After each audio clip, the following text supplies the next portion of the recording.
Oolong tea, have you heard of it? Well, we have been really pushing oolong tea in the sense of really trying to encourage customers to try it. And then all of a sudden, Oprah, that was some years ago, Oprah talked about it. I think it was Dr. Oz or something. And all of a sudden, everyone was raging, going, the phone was ringing hot saying, can I have oolong? I heard from Oprah show that it's really good for, weight loss and stuff like that. So it's really interesting, these, media, magic of media. Anyway, so oolong. If you think about black tea being the fully fermented, really strong coppery brew color tea, and the green tea, the unfermented, sort of grassy brew, oolong sits in between. It's partially fermented. And what that means is if it's heavier fermented, then it would taste kind of like black tea. And then if it's lighter fermented, it would be more like green tea. So oolong is actually a really big umbrella term because there's a really wide range of tea there. The other thing about oolong is that you will find some of them are kind of strippy, long strippy, with sort of a bit of a twirl to it.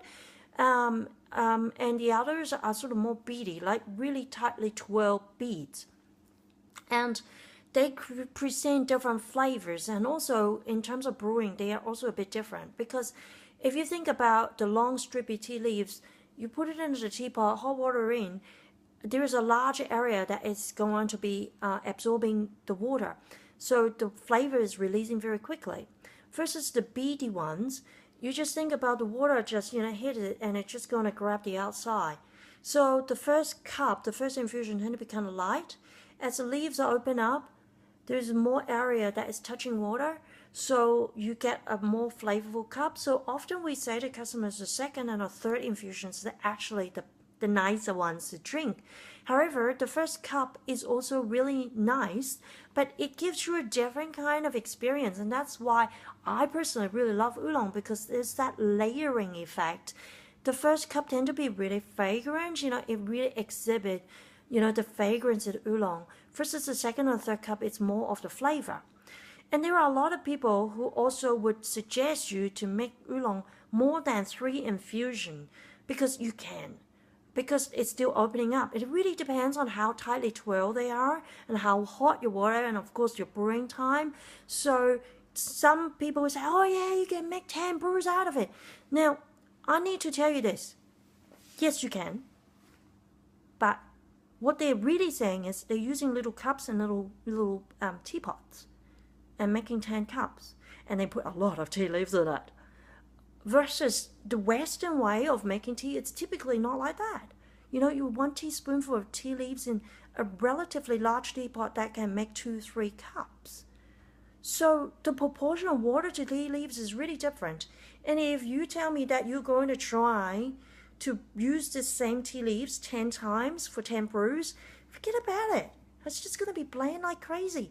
So no, you don't do that. So this thing about 10 infusions and whatnot, it's only kind of true to that traditional Chinese way of brewing it. So don't worry too much about using that as a way of judging the tea.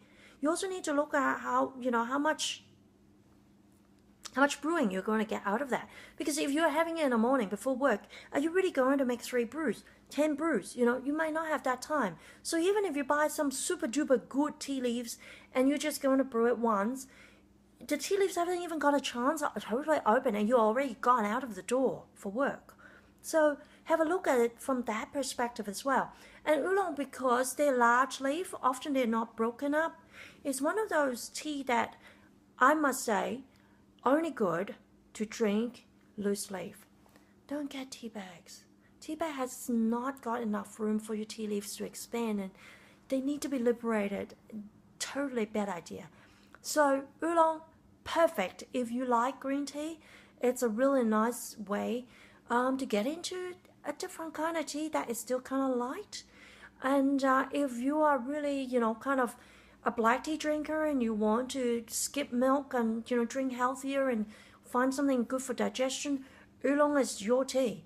But go for the darker brew ones, Look for ones that have got really dark leaves, like the Wu Suixin or Dai Hong Po.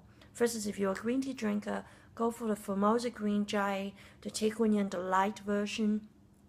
So there you have it, a little bit about oolong. And the next one we're going to talk about white tea. Not quite the white tea with like black tea with milk. It's a milkless white tea. Let's check it out.